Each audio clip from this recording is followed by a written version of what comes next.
A lot of people ask, can casinos secretly rig slot machines to guarantee a loss or win at specific times, or even precisely control the payout amounts? This question is, without a doubt, the most frequently asked and deeply misunderstood one in the bizarre world of casinos. Whether in the smoke-filled high-roller rooms or late-night discussions on player forums, this topic never loses its heat. Some players, red-eyed from losses, swear to me they've been targeted by the system, while cautious newbies quietly probe about so-called payout windows.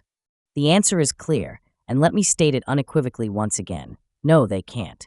Let's start with the most critical point, the one that shuts down conspiracy theorists. Casinos don't have the authority, and wouldn't dare precisely manipulate any single spin's outcome on a slot machine. That's a loaded statement, so let's break it down. What does precisely manipulate mean? For example, they can't flip a switch in the backroom to ensure the guy in the blue shirt at machine number 3 hits a jackpot at exactly 9:15 p.m.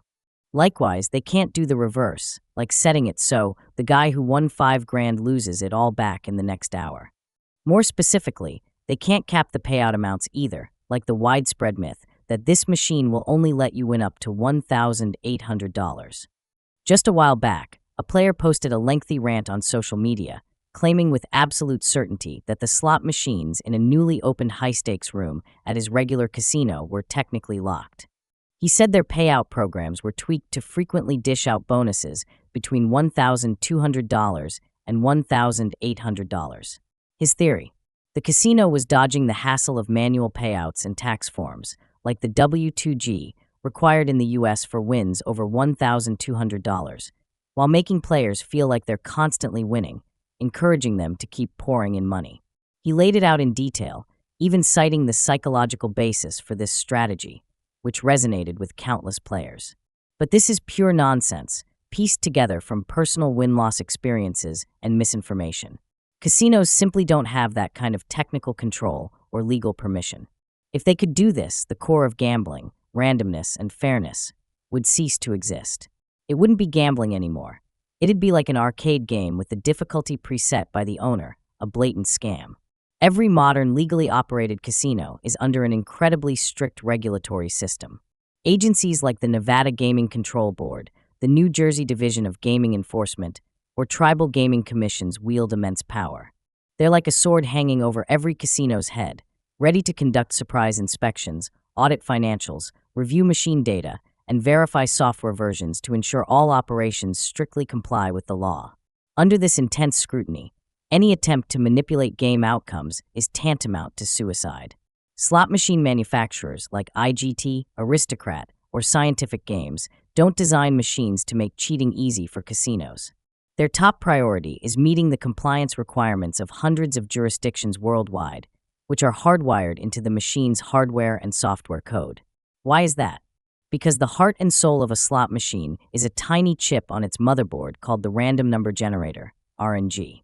Think of it as a counter that never stops running, driven by a complex mathematical algorithm tied to a crystal oscillator, churning out millions or even billions of seemingly unrelated numbers per second, ranging from 0 to billions.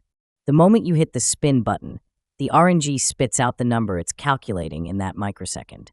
That number is the sole ID for that spin's outcome. The machine's CPU then takes this number and, using a fixed mapping table, translates it into where each reel should stop on the screen. For example, say the RNG outputs 8,123,456.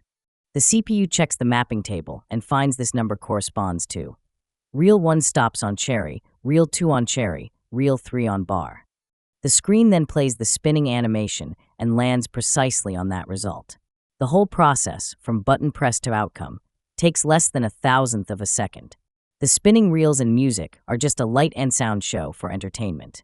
The RNG runs independently and continuously, unaffected by external factors like how much you've bet, how long you've used your player's card, or whether you won or lost the last spin. Every press is a fresh, independent random event. Knowing how the RNG works, let's look at what casinos can actually do. When they bring in new machines, they can request a specific long-term payback percentage from the manufacturer. This percentage determines what portion of the money a machine will, over its vast lifespan, think millions or tens of millions of spins, return to players. For instance, if a casino picks a 96% payback rate, theoretically, for every $100 fed into the machine, it'll pay out $96 in various bonuses, leaving the remaining $4 as the casino's legal profit, or house edge. But here's the catch. This doesn't mean you personally put in $100 and get $96 back. Short-term wins and losses are wildly random, depending entirely on which number the RNG spits out. The casino has no control over this. Take the IGTS 3000, a classic pinball machine I know well, as a real-world example. To access its core payback and game settings menu, you face some ironclad barriers. First, the machine's accounting system must be completely cleared. No player credits, no unredeemed Tito tickets, and all game and betting records wiped clean. This prevents any conflicts with player funds during core parameter changes. Second, a gaming commission officer or authorized agent must be present to supervise the entire process. The casino's technician can't act alone. You need to submit a written request days or even weeks in advance, detailing which machines, what parameters, and why. If approved, the commission sends an officer to the site at the scheduled time. Third, and most crucially, there's a physical safeguard. The special USB port used to modify core parameters is sealed behind a sturdy metal plate. The key to this lock: no one in the casino, from the general manager to the tech director, has it. Only the gaming commission does. The officer unlocks it, allowing the technician to connect the setup device. The modification process is tedious and time-consuming. The officer verifies the machine's serial number against the application, then unlocks the port. The technician, under supervision, accesses the menu and selects a new payback percentage from preset options, e.g., 85%, 87%, 90%, 92%, 95%, 98%. They save, exit, and the officer uses their own device to verify the change matches the application. Once confirmed, the officer relocks the port and places tamper-evident seals, with unique serial numbers and year markers, on the machine's critical seams and motherboard casing. Any tampering leaves permanent marks. The officer photographs the seals, logs their numbers, and leaves with the key. This whole ordeal, even if smooth, takes hours. The machine must be offline, costing the casino real revenue, plus hefty administrative and labor fees to the commission. So, do you think a casino would bother going through this to make you lose a bit more today? Economically, it's a losing game. Once the payback rate is set and the commission locks it in, the casino can't touch that core parameter for years. The regulatory system is far stricter than most people imagine. I once worked at a mid-sized casino when we decided to tweak the payback rate on a batch of slots from 90% to 92% for strategic reasons. We submitted detailed paperwork, including a list of dozens of machines, a week in advance. The commission sent someone from the state capitol with 2 suitcases of equipment and documents. 3 of us from the tech team worked with them, machine by machine, from 9 a.m. to 7 p.m. Each machine went through a full reset, verification, and sealing process. It felt like conducting a top-secret science experiment. Nobody dared breathe too loudly. So, casinos messing with settings daily? It's too much hassle and absurdly expensive. So why do players feel like machines are rigged? It's understandable. Gambling is inherently uncertain, and the human brain hates uncertainty, always seeking patterns and causes in random events. In my years on the casino floor, I've seen countless players, after losing, pound the machine's screen, cursing that it's controlled by the backroom or set to kill. It's a normal reaction. Admitting bad luck stings more than believing you're up against a grand conspiracy. But the truth is, slot machines are so random that short-term wins and losses are unpredictable. You might lose 10 or 20 spins in a row, or hit a jackpot on the next one. It's all about the RNG's random output in that split second, not the casino manager's mood, the time of day, or how crowded the floor is. Another common myth. New machines pay better when they're first installed, or on busy weekends, casinos loosen the machines so everyone wins a bit. Pure guesswork.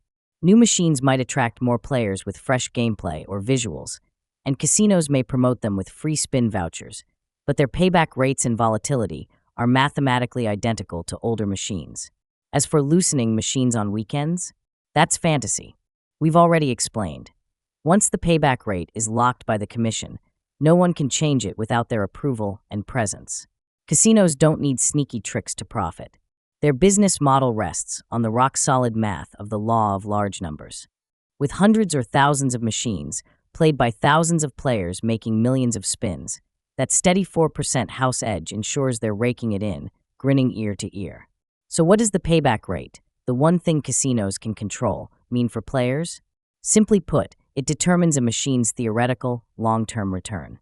A 96% payback rate means, in theory, for every million bets, the machine returns $960,000 in various payouts, with the casino keeping $40,000.